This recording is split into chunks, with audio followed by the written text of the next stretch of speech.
بسم الله الرحمن الرحيم. قال الله تبارك وتعالى في كتابه الخالد: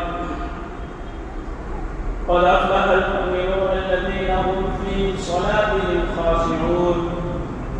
قال أيضا: إن الصلاة تنهى عن الفحشاء والمنكر، أو كما قال عليه الصلاة والسلام: الصلاة عماد الدين، فمن أقامها أقام الدين، ومن هدمها هدم الدين، أو كما قال عليه الصلاة والسلام. رب اشرح لي صدري ويسر لي أمري واحلل عقدة من لساني يفقهوا قولي. اللهم انفعني بما علمتني وعلمني ما ينفعني وزدني علما. اللهم صل على محمد وعلى آل محمد كما صليت على إبراهيم وعلى آل إبراهيم إنك حميد مجيد. اللهم بارك على محمد وعلى آل محمد كما باركت على إبراهيم وعلى آل إبراهيم إنك حميد مجيد. محترم بزرگوں اور عزیز ساتھیوں اور پیارے دین بھائیوں، اللہ تبارک و تعالیٰ کا بے انتہا احسان کرم کہ اللہ تعالیٰ نے ہم تمام کو نماز جمعہ کے لیے آنے کی توفیق عطا فرمائی۔ مزید احسان یہ ہوا کہ اول وقت میں آنے کی توفیق عطا فرمائی۔ جمعہ کی اذان ہو کر آدھا گھنٹہ ہو گیا۔ جتنے بھی ایمان والے ہیں سب کے کانوں میں جمعے کی اذان کی آواز پہنچی، مگر اللہ نے جسے توفیق دیا وہ جلدی سے نماز کے لیے مسجد میں آیا۔ مسجد اللہ کا گھر ہے۔ دنیا میں اچھی جگہ مسجد کی جگہ ہے۔ مسجد کس کی ملکیت ہے؟ اللہ کی ملکیت ہے۔ مسجد کس کا گھر ہے؟ اللہ کا گھر ہے۔ مسجد کا مالک کون ہے؟ اللہ تبارک و تعالی ہے۔ مسجد کا مالک کوئی دوسرا نہیں ہو سکتا۔ کب تک نہیں ہو سکتا؟ صبح قیامت تک نہیں ہو سکتا۔ مسجد اللہ کی ہے۔ میں آپ کو مثال سے یہ بات سمجھانے کی کوشش کروں گا کہ مثال کے طور پر زید کے باپ نے زمین دیا کہ میں یہ زمین اللہ کے لیے وقف کرتا ہوں، اس زمین میں مسجد بنا لو۔ اس میں مسجد بنا لیا گیا۔ زید کے والد، زید کا باپ 60 سال 70 سال 80 سال زندگی بسر کر کے دنیا سے چلا گیا۔ اب باپ کے انتقال کے بعد میراث تقسیم ہوتی ہے۔ باپ کے زمین جائیداد میں بیٹے کا حق بن جاتا ہے۔ تو اب زید جس کے باپ کی زمین تھی وہ یہ نہیں کہہ سکتا کہ یہ مسجد میرے باپ کی میری ہے۔ نہیں، باپ نے وقف کر دیا تھا کہ مسجد بنا لو، اللہ کا گھر بنا لو۔ تو اب زید کے باپ کا دکان، گھر، کاروبار، بینک بیلنس، ہیرے جواہرات، زیورات، جو بھی کچھ ہے سب میراث میں تقسیم ہوگا، بھائیوں میں بٹے گا۔ یقیناً وہ وارث ہوں گے ان کے زمین جائیداد، ان کی فیکٹری، دکان، مکان کی، لیکن باپ نے اپنی زندگی میں جو چیز اللہ کے لیے وقف کر دیا وہ چیز اللہ کی ہے، اللہ کی ملکیت ہے۔ اب اس میں اس کا بیٹا یعنی زید یہ मस्जिद तोड़ो मैं यहाँ घर बनाऊंगा। नहीं, अब ये वारिस ही नहीं है। बाप के बाद सारी चीजों का वारिस उनकी औलाद होती है, लेकिन मस्जिद का वारिस कोई नहीं, क्योंकि किसकी मिल्कियत है? अल्लाह की मिल्कियत।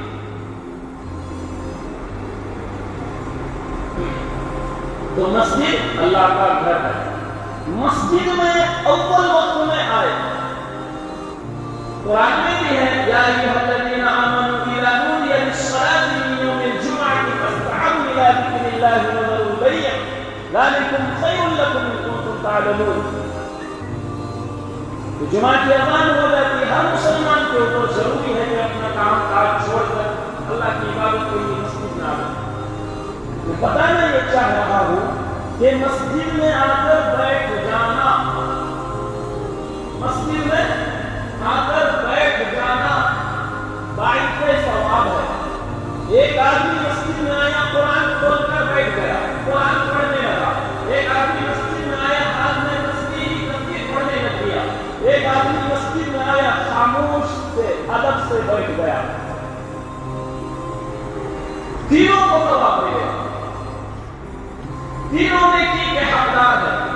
कुरान पढ़ने वाले को कुरान पढ़ने का अलग से सवाब मिलेगा, लेकिन मस्जिद में आया है उसको सवाब। तस्बीह पढ़ने वाले को तस्बीह पढ़ने का सवाब, लेकिन मस्जिद में आया है, मस्जिद में बैठा है, इसका सवाब। मस्जिद में आकर खामोश बैठ गया, इसका सवाब। मस्जिद में आकर दीन की बात को सुना, अल्लाह के रसूल की हदीस को सुना, इसका भी सवाब। मस्जिद में आकर बैठना भी सवाब है, खामोशी से बैठ जाना भी सवाब है। मस्जिद में आकर दीन की बातों का सुनना, बयान का सुनना भी सवाब है। मस्जिद में आकर कुरान पाक का पढ़ना भी सवाब है। मस्जिद में आकर तस्बीहात को पढ़ना भी सवाब है। हमने क्या सोचा कि नमाज का वक्त हो गया, सिर्फ जाकर नमाज पढ़ लेंगे, हमने सवाब हासिल कर लिया। यकीनन नमाज फर्ज है और फर्ज जिम्मा से उतर जाएगा, लेकिन मस्जिद में आकर बैठने का जो सवाब था उसे तो महरूम है। दीन की बातों को सुनने का जो सवाब है उसे तो नहीं। दोस्तों और बुजुर्गों, आज इंशाअल्लाह इस मौजू पर फिर मैं आखिर में आप हज़रात के सामने गुफ्तगू करूंगा कि मस्जिद अल्लाह का घर है, इसमें अपना माल लगाने से भी अल्लाह तबारक व तआला इसका बदला देंगे, इंतहा देंगे। लेकिन आज जो मेरा असल एक मौजू है वो नमाज की अहमियत है।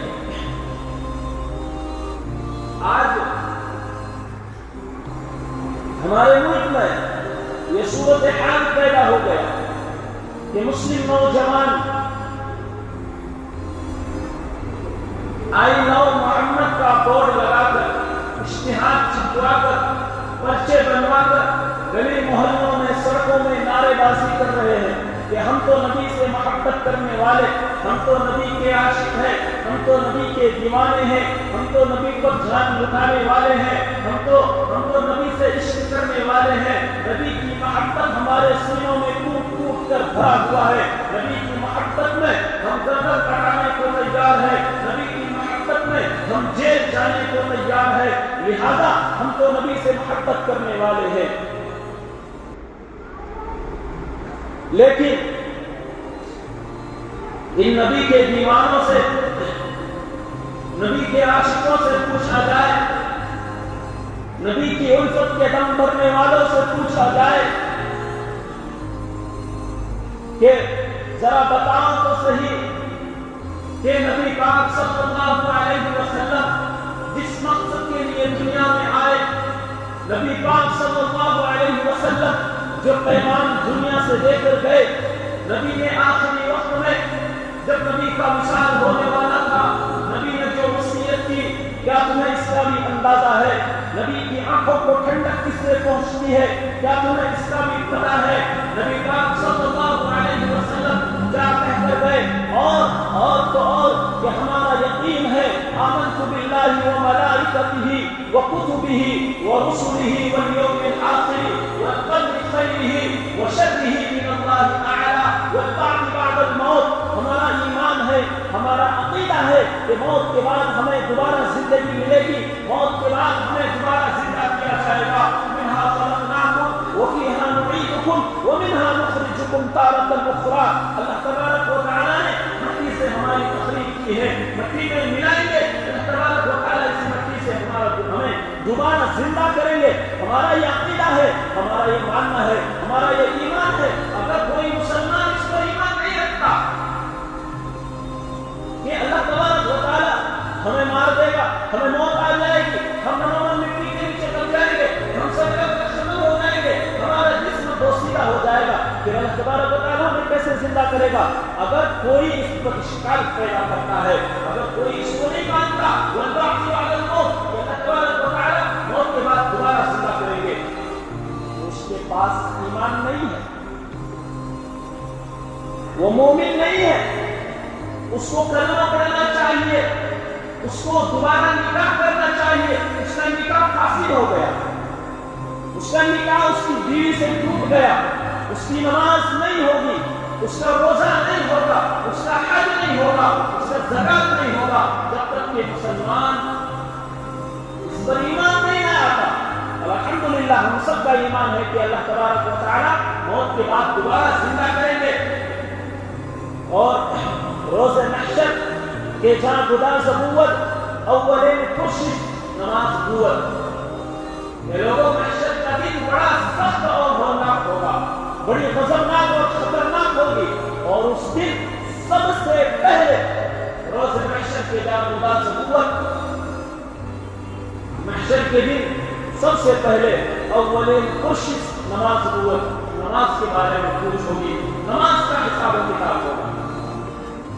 और हमें मकसद तख्लीक को समझना चाहिए कि अल्लाह तबारक व तआला ने हमें किस मकसद के लिए पैदा किया, हमें दुनिया में आने का मकसद क्या है। कोई तो वजह होगा, कोई तो मकसद होगा। दुनिया में हर चीज बनाने का कोई ना कोई मकसद है, कोई ना कोई वजूहात है, और वो चीज जब उस मकसद पर खड़ी उतरती है तो उसको कामयाब माना जाता है, वो चीज मकसद पर खड़ी ना उतरे तो उसको नाकाम माना जाता है। अल्लाह तबारक व तआला ने हमें किस मकसद के लिए पैदा किया? वमा खलक़तुल जिन्न वल इंस इल्ला लियअबुदून, हमने इंसान को और जिन्नात को इसलिए पैदा किया कि अल्लाह की इबादत करें। अमेरिका का रहने वाला एक शख्स ने 1973 में 1973 में फोन का इजाद किया, फोन का आविष्कार किया, मोबाइल फोन जो हम यूज करते हैं वायरलेस। इससे पहले वही से लगा हुआ होता था। 1973 में 1973 में एक शख्स ने फोन का इजाद किया। किस लिए फोन का इजाद किया सबको मालूम है। इसलिए फोन का इजाद किया, छोटा कीपैड फोन आया, इसलिए फोन का इजाद किया भाई बात करने के लिए ना,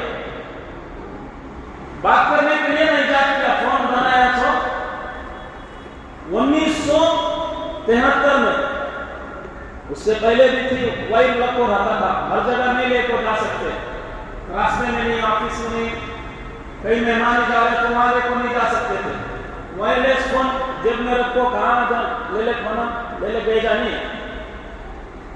फोन बनाया क्या वास्ते? लोगों की सहूलत के वास्ते। किस लिए? बात करेगा। मकसद क्या था भाई? बात करना नहीं। 2000 में, सन 2000 के करीब में स्मार्टफोन आ गया। 2007 में आईफोन का आविष्कार हुआ। और आज के दौर में, आज के टाइम में जितने काम आप लैपटॉप और सिस्टम से कर सकते हैं, फोन से भी कर सकते हैं। टेक्नोलॉजी बढ़ गया, एआई फोन में इस्तेमाल कर सकते हैं। बढ़ गया नहीं बढ़ गया? जो काम लैपटॉप में, सिस्टम में कर सकते हैं, कंप्यूटर में कर सकते हैं, बहुत सारे काम फोन में भी कर सकते हैं। कर सकते नहीं कर सकते भाई, सबको भी मालूम है। फोन बनाया था क्या वास्ते? ये बात भी मालूम है क्या वास्ते बनाया था फोन? बात करने के वास्ते नहीं, बात करने के वास्ते बनाया था फोन। अभी फोन से हमें वीडियो पकड़ सकती, फोटो पकड़ सकती, पैसे भेज सकते। सोचा था इंसान छोटा फोन ले तो बात करने के वास्ते सोचा था क्या पैसा भेजना रहा तो बैंक में जाकर लाइन नहीं लगाना पड़ता, फोन से भेज डालेगा, ऐसा सोचा रहेगा? नहीं सोचा रहेगा। लेकिन हमें फोन से पैसे भी भेज सकते, फोन से लोकेशन देख सकते, फोन से आधार कार्ड का एड्रेस बदला सकते, कितने सारे काम कर सकते, नहीं कर सकते भाई फोन से बहुत सारे काम कर सकते। लेकिन फोन को पूछो फोन तुझे किस लिए बनाया गया, तो फोन फौरन क्या कहता है, मुझे बात करने के लिए बनाया गया। फोन में कोसों तो भी वेबसाइट खोल कर रखो, कोसों तो भी कितनी तो भी अंदर चले जाओ, गेम खेलते रहो, लेकिन फोन जैसे ही कोई काम करता है सारी चीजों को छोड़ देती है। फौरन स्क्रीन में दिखाता आपको कोई कॉल कर रहा है, दिखाता नहीं दिखाता भाई, सारी चीजों को छोड़ देता फोन। आप आधार कार्ड का फॉर्म भर रहे थे, आप पैसे भेज रहे थे, आप वीडियो पकड़ रहे थे, आप फोटो पकड़ रहे थे, आप मैसेज लिख रहे थे, आप कुछ भी काम कर रहे थे फोन में। लेकिन जैसे ही कोई फोन करता है फौरन फोन हर चीज को छोड़कर क्या बताता है, फोन आ रहा है, कॉल कर रहा है, इनकमिंग कॉल। क्यों? मकसद क्या था? 1973 में फोन बनाया, सो इसलिए बनाया बात करने के लिए। फोन अपने मकसद को नहीं भूला। अफसोस सब अफसोस इंसान के जो इंसान फोन को बनाया, जिस इंसान के अंदर अकल है, जिस इंसान के अंदर शऊर है, जिसको अल्लाह ने अकल सलीम अता की है, जिसके अंदर गलत और सही समझने की तमीज है, जो अपनी अच्छाई को और बुराई को समझता है, जिसको पता है कि हमारा अंजाम या तो जन्नत होगा या तो जहन्नम होगा, जिसके बारे में फरमाया गया कि फरिश्ते एक जहन्नमी जमात को पूछेगी कि ऐ लोगों जरा बताओ तो सही, तुमने ऐसा क्या जुर्म किया दुनिया में कि तुम्हें जहन्नम में जाना पड़ रहा है? वो कहेगा आलू लम नकु मिनल मुसल्लीन, कि हम नमाज नहीं पढ़ते थे। सारे मुसलमानों को पता है, सबका पता है, हमारा ईमान भी है, हमारा अकीदा भी है कि एक दिन मौत आएगी, मौत के बाद दोबारा हमें जिंदा किया जाएगा और हमारा हिसाब व किताब होगा। और हिसाब व किताब में रोज़ महशर के लोगों महशर के दिन सबसे पहले नमाज का हिसाब व किताब होगा। हमें बनाने का मकसद, हमें पैदा करने का मकसद, अल्लाह ने ये फरमाया कि वमा खलक़तुल जिन्ना वल इंसा इल्ला लियअबुदून, कि हमने तो तुम्हें इबादत के लिए पैदा किया है, हमने तो तुम्हारी तख्लीक इसलिए की है कि तुम मेरी बंदगी करो। लेकिन अफसोस सब अफसोस कि मोबाइल फोन को तो पता है कि मुझे इसलिए बनाया गया कि मैं एक दूसरे से कांटेक्ट करा सकूं, मुझे इसलिए बनाया गया कि जब भी फोन आए तो मैं बात करवा सकूं। लेकिन इंसान कि जिसके अंदर अकल है, जिसके अंदर शऊर है, जिसके अंदर समझ है, इंसान उसको भूल गया। ऐसा नहीं है, फोन को कोई कॉल करता है तो फोन को पता चलता है कि मेरे अंदर जो सिम कार्ड डाला हुआ इसी नंबर पर कोई कॉल कर रहा है। सेम इसी तरह इसी तरह मुसलमानों को आवाज दी जाती है मस्जिद से, हय्या अलस सलाह, हय्या अलस सलाह, आओ नमाज की तरफ, हय्या अलल फलाह, आओ कामयाबी की तरफ। फजर में मुअज्जिन पुकारता है अस्सलातु खैरुम मिनन नौम, हमें याद भी दिला रहा है, हमें सिर्फ ये नहीं कहता। फजर में अल्लाह ने अल्फाज को बढ़ा दिया, क्यों? फजर में नींद का गलबा रहता है, फजर में सुस्ती रहती है, नर्म बिस्तर रहता है, पास बीवी लेटी रहती है, इंसान को मीठी नींद आती है। अल्लाह ने इसमें अल्फाज बढ़ा कर दिया, क्या बढ़ा दिया? अस्सलातु खैरुम मिनन नौम, नमाज नींद से बेहतर है। डेली हमें बता रहा है, डेली हमें याद ध्यान करा रहा है। फिर भी अफसोस के मुसलमान के खानों में जुई तक नहीं रहती। याद रखिए, याद रखिए, करबला का मैदान है, करबला का मैदान है, जंग छिड़ी हुई है, तीरों तलवार की आवाज गूंज रही है। ऐसे वक्त में नमाज का वक्त हो जाता है, नमाज का टाइम हो जाता है।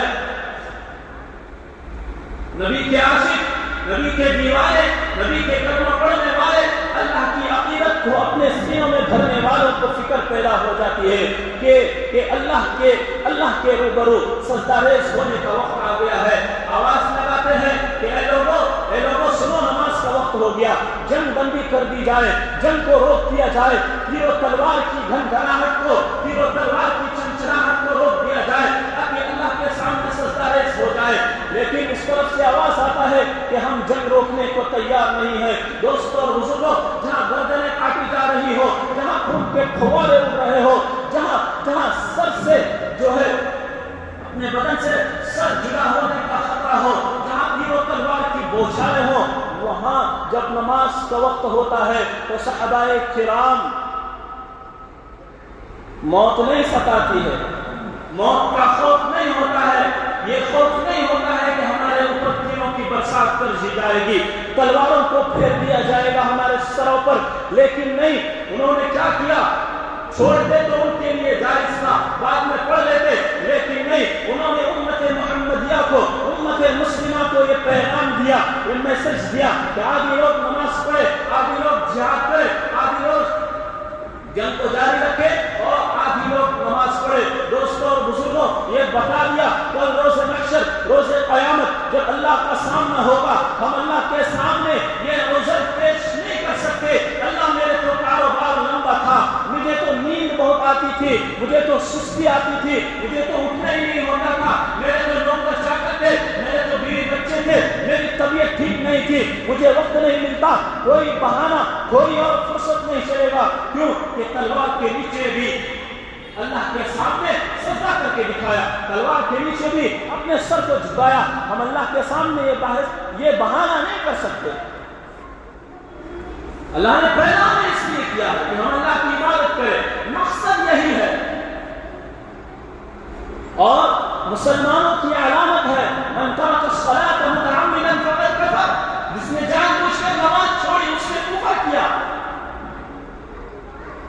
مسلمانوں کی علامت ہے، مسلمانوں کی شعار نماز ہے، مومن اور کافر کے بیچ نماز کا تو ملاتا ہے، نماز کا مطابق مومن ہے۔ دوستوں اور بزرگوں، اللہ کے رسول علیہ السلام فرماتے ہیں، میں نے ابھی بتایا سب سے پہلے نماز کا حساب ہوگا، کہ سب سے پہلے نماز کا حساب ہوگا۔ جس کی نماز اچھی، جس کی نماز اچھی، اس کے باقی اعمال بھی اچھے۔ جس کی نماز اچھی نہیں رہی، اس کے باقی اعمال بھی اچھے نہیں رہیں گے۔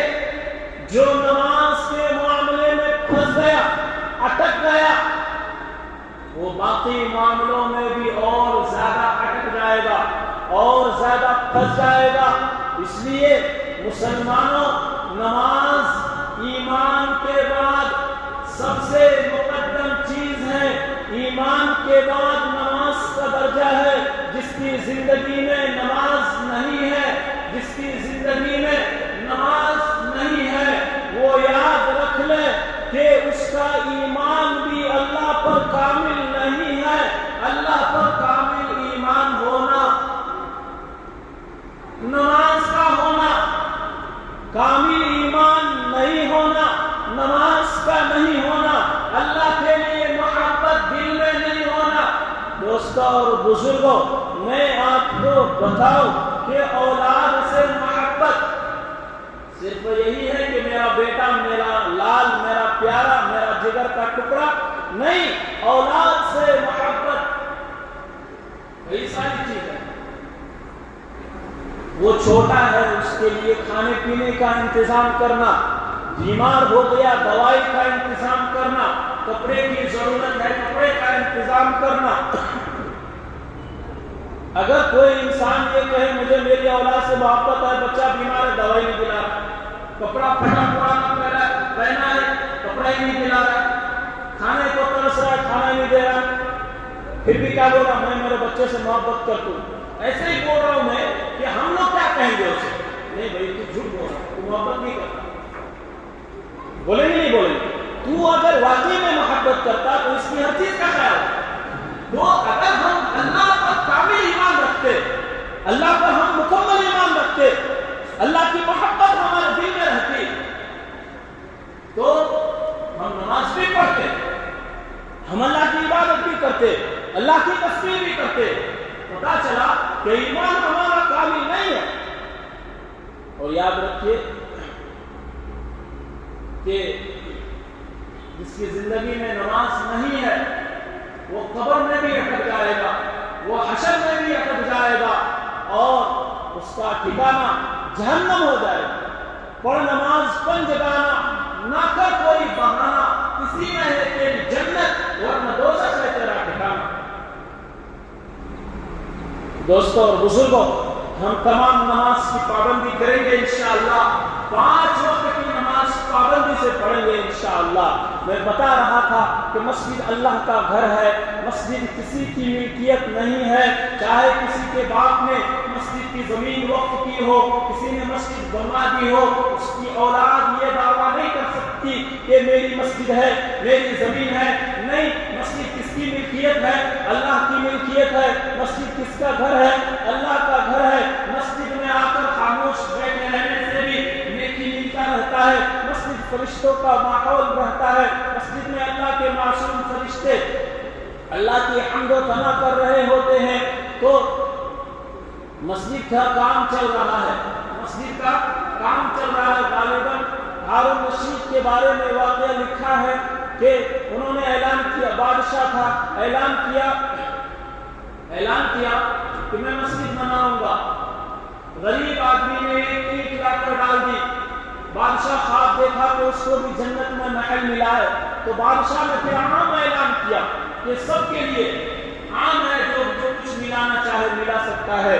اور سب سے اہم بات جو آج ہمارے معاشرے میں پھیلی ہوئی ہے وہ یہ ہے کہ میں دوں گا, لگے گا نہیں لگے گا, میں دوں گا, لگے گا نہیں لگے گا. غریب کو میں صدقہ دوں گا, انہیں جا تو غلط استعمال کر لیا. ہوتا نا, بعض لوگ بعضوں کو برا بھلا بھی کہتے ہیں. وَأَمَّا السَّائِلَ فَلَا تَنْهَرْ, فقیر کو جھڑکنے سے منع کیا گیا. إِنَّمَا الْأَعْمَالُ بِالنِّيَّاتِ, إِنَّمَا الْأَعْمَالُ بِالنِّيَّاتِ. تو عمل کا دار و مدار نیتوں پر ہے. اس پر ہے بھائی, نیتوں پر ہے. ہم اللہ کے گھر میں نیک نیت سے دیں گے, نیک نیت سے دیں گے. یقیناً اللہ تبارک و تعالی ہمیں اس کا اجر دے گا, یقیناً دے گا, ضرور بھی ضرور دے گا.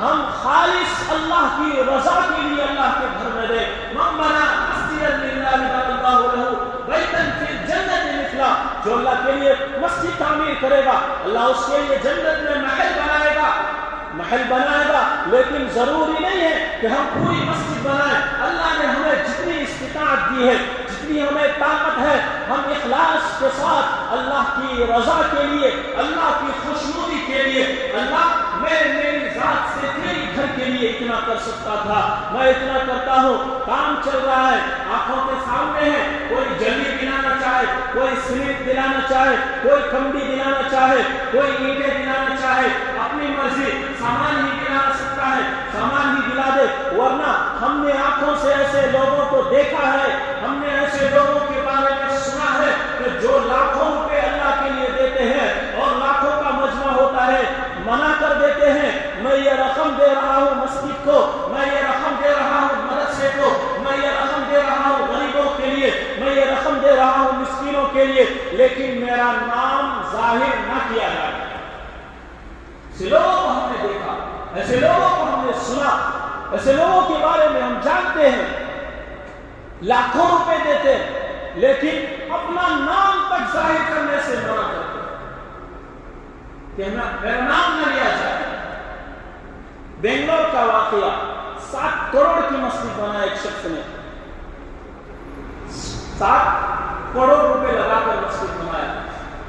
ایک مولوی صاحب فرما رہے تھے, ان کے بیان میں نے سنا, شہر کی بات ہے, بالکل منع کر دیا. افتتاحی پروگرام ہوتا ہے نا, مہمان کو بلایا جاتا, بڑے بڑے لوگوں کو بلایا جاتا, منع کر دیا, میرا نام ظاہر نہ کر دیا. خود وہ عالم فرماتے ہیں جن کے منہ سے میں نے سنا کہ ان کو بلایا گیا تھا پروگرام میں, تو انہوں نے جب وہاں دیکھا اس شخص کو جہاں جوتیاں نکالتے ہیں لوگ, وہاں ایک چیئر پر بیٹھا ہوا, اس کو کہا کہ آپ آئیے اسٹیج پر بیٹھیے, تو اس نے منع کر دیا. کہ میں جاؤں گا لوگ میری طرف اشارہ کریں گے, لوگ مجھے دیکھ لیں گے, میں میری واہواہی نہیں چاہتا, میں نے تو آخرت کے لیے یہ کیا ہے, میں چاہتا ہوں کہ اس کا بدلہ اللہ مجھے آخرت میں. جہاں جوتیاں نکال کے وہاں بیٹھا ہے 7 کروڑ روپے لگانے والا. تو دوستوں بزرگوں, جو کچھ بھی نیک کام کرے, خدا کی قسم صدق دل سے, ہم نے 1 روپے بھی سچے دل سے اللہ کے لیے, اللہ کی رضا کے لیے ہم نے خرچ کیے, اس کے لیے ہم نے واہ واہی نہیں چاہی, اس کے لیے ہم نے تانا کشی نہیں کی, اس کے لیے ہم نے ریاکاری نہیں کی. ہم یہ نہیں چاہے کہ اس کے بدلے میں لوگ میری واہ واہی کریں, میری تعریف کریں. 1 روپے بھی اگر ہم نے اخلاص کے ساتھ خرچ کیے, اس کے بدلے میں اللہ تبارک و تعالیٰ جنت میں مہر دینے کا شرط ہے کہ ہم اللہ کی رضا کے لیے کریں. صرف یہی نہیں کہ ہم مسجد میں خرچ کریں, جو کچھ بھی ہم نیک کام کریں نیک نیت سے کریں, نیک ارادے سے کریں, اللہ کو راضی کرنے کے لیے کریں. دنیا یہی رہے گی. سن لو اے دنیا والوں, جائے گا ساتھ اپنے اعمال کا خزانہ, کچھ کام آ سکے گا نہ انسان کا مال و زر, کچھ کام آ سکے گا نہ انسان کا مال و زر. دیں گے ہمیں سہارا یہ نماز پڑھ جگانا اور نیک اعمال جو ہمارے لیے ٹھکانہ ہوگا ہماری جنت, جو ہمیں جنت